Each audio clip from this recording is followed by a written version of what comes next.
I believe that the case for independence is now stronger than ever, and I will make that case. And as I have set out today, I will also do all in my power to protect Scotland's right to choose. To do the view of the Scottish Government is that the best way to break the deadlock for the UK is to put the issue back to the people with an option to remain in the EU. The Euro elections will also give voters a chance to back a party like the SNP that wants to keep Scotland in the European Union. Following issues: what kind of country are we seeking to build? How can we best overcome the challenges we face, including those arising from Brexit? The view of the Scottish Government is that the best way to break the deadlock for the UK is to put the issue back to the people with an option to remain in the EU. Education on the decline, healthcare supposedly on the decline, supposed poverty on the rise, and a bunch of broken promises and or postponed promises from Nicola Helmet Head Sturgeon. But one thing remains top of the priority list, and that is to dangle the independence carrot while at the exact same time managing to continue her tirade of trying to get the UK to remain in the EU.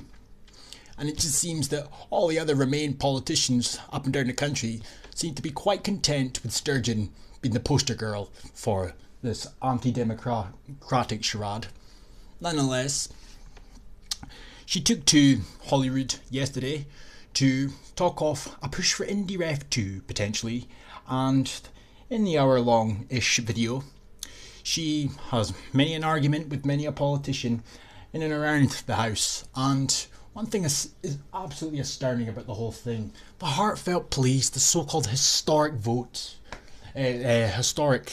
speech, that she gave, talking about the wonders of an independent Scotland within the EU, and all the perils of being shackled to Westminster. But yet she'd be quite content with all of that shackling and all of the woe is me bullshit that comes with being shackled at Westminster if the UK would do her a favour and just revoke Article 50. So it's very difficult to take her seriously, because one of the two things that she's pushing within the video and the speech in general is disingenuous. You can't be for independence and at the exact same time be for remaining in the European Union as part of the UK. Yes, you can have that viewpoint to an extent, but surely somebody of Sturgeon's political position, somebody in Sturgeon's political position surely should have her mind made up one way or the other. And if independence truly is what you believe in and what you want, then quite frankly you shouldn't be continuously trying to get the rest of the United Kingdom to remain in the EU. Because if it does happen, what are you going to do then? You don't have a mandate anymore, but yet you still manage to fucking trick people into thinking that you do. It's beyond me. Like, all the things that she speaks of about how wonderful the European Union could be for an independent Scotland, yet none of that really matters as long as the EU membership is obtained, one way or the other, part of the UK or not. She's hell-bent. While the rest of the country goes to shit, she does nothing but go further and further to the left, pandering to the Greens at every given notice, and playing right into the UN's hands, which I'll come on to in a second. So she goes on to say, the UK government has already said it will not grant a Section 30 order, which gives the Scottish Parliament the ability to hold the vote. But Sturgeon said the position was unsustainable. Oh, the sustainable. I'm getting sick of hearing that word. Like, a pledge to hold a referendum was in the manifesto, and the Parliament voted to seek permission for a referendum in 2017. Theresa May refused the request, claiming now is not the time. In her statement, Sturgeon said the Scottish Government had done everything possible to avert damage for Brexit. It is now time for the Parliament, for all parties represented here, to take charge. A choice between Brexit and a future for Scotland as an independent European nation. Independent European nation. I mean, right before our eyes as we speak, the EU is on the fringe of beginning to transform. But yet she's still singing their praises. Not even that. You can't activate your mandate because we haven't left the European Union yet. So nothing theoretically has changed that's substantial enough to activate the mandate. And not only that, I'm pretty sure you need enough people in Scotland. There needs to be a consensus, an overwhelming consensus, or at the very least a majority consensus, in order for the mandate to be activated. And you don't have that either. The Scottish Greens, who support independence, welcome the announcement. Independence? What? The party's Parliament co-leader Alison Johnson said support for independence grew over the course of the last referendum, in part due to the breadth of inspiring positive visions of what our nation could be. Oh, just where's this supposed support like? The vision currently being considered by the SNP looks more like failed economic model of the UK, a vision which has led to cuts to public services and increasing child poverty. That the bold vision for independence the Greens campaign for, and believe the Greens. Speaking of the Greens, this is where it gets very interesting, has to be said. So first of all, we had Helmet Head pledging to deliver a Scottish Green Deal, and for some strange reason, she and Patrick Harvie, or the Greens in general, seem to have taken a bit of a shine to googly eye Alexandria Ocasio-Cortez. It was a ridiculous proposal put forth, but yet the Greens and Sturgeon, the SNP and the Clan and the Scottish Government in Leftyville have taken it upon themselves to get the green light for their own version to get passed. And it all seemed to kind of go somewhat hidden because of all the limelight being placed on Sturgeon's speech, which is a pointless speech, as I've said, but a speech nonetheless. So this has been kind of shuffled in the back door. What it will entail, who knows yet. There's not been too much elaboration. But some of the things that Mr. Harvie has been saying, and the result of this is just ridiculous. Parliament backs a Green New Deal, exact same day as Sturgeon's fucking historic speech. Green parliamentary co-leader Patrick Harvie has welcomed the Scottish Parliament's backing for a Green New Deal. The promise of a Green New Deal is transforming the climate debate by demonstrating that tackling the climate emergency goes hand in hand with job creation and social justice. And right there, the penny drops. This has got all to do with climate change and absolutely everything there is to do with socialism and communism.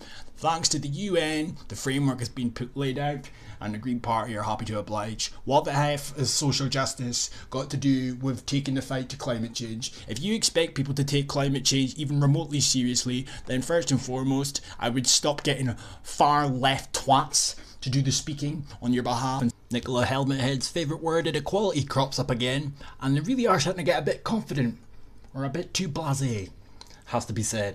Health inequalities are most effectively tackled by addressing income and wealth inequalities, report Special Health Board in Scotland has found in its National Overview report, informing interventions to reduce inequalities. Researchers modelled various interventions and their impact on hospitalisation and death rates over the next 20 years. It found redistributing income from the wealthiest in society to the poorest using tax and benefit system to be the most effective measure. Oh, we really are moving into the UN's ideal scenario, are we not? Sustainable, after all. Clear from that discussion that there is an appetite for an ambitious approach to applying the Green New Deal agenda in Scotland.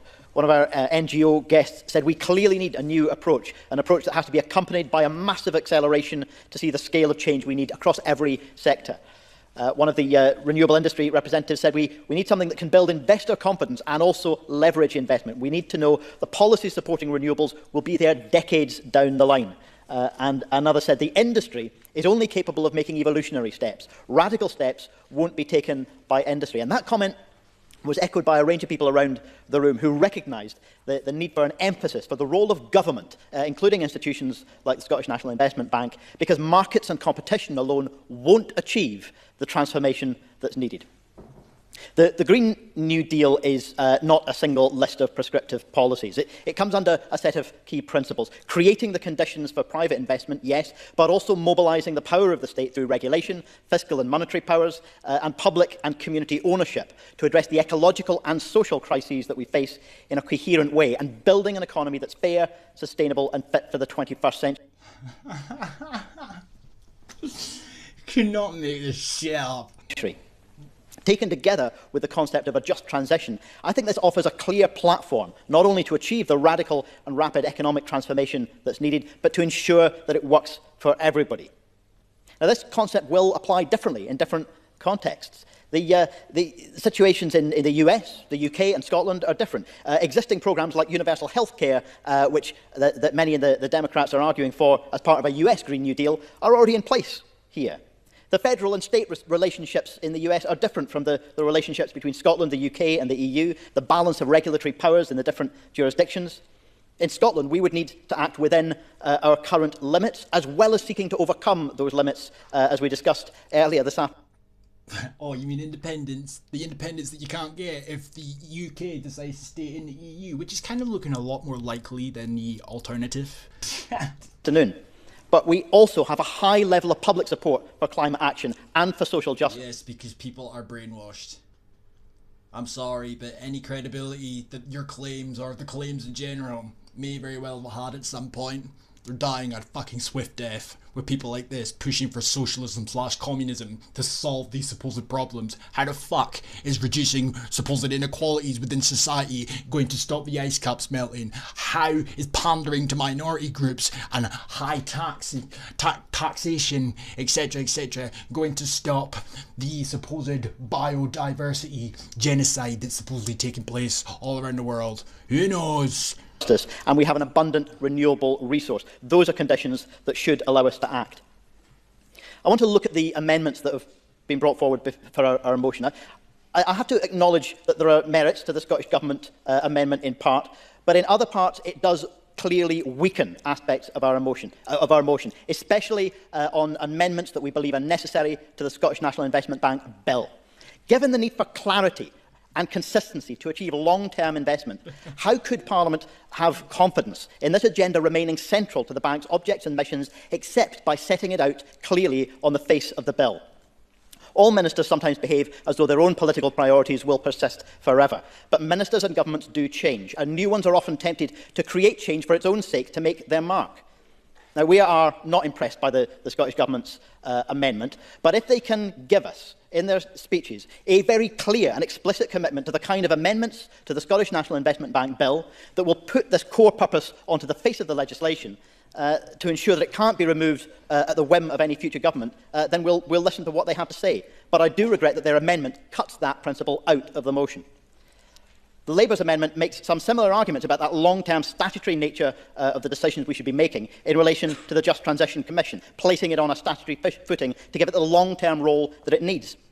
We'll support that amendment. Although I have to say that we have a concern that we need to not downplay the current value of the jobs in the green economy. I recognise that the report presented to the SDUC recently has an important contribution to make to the debate.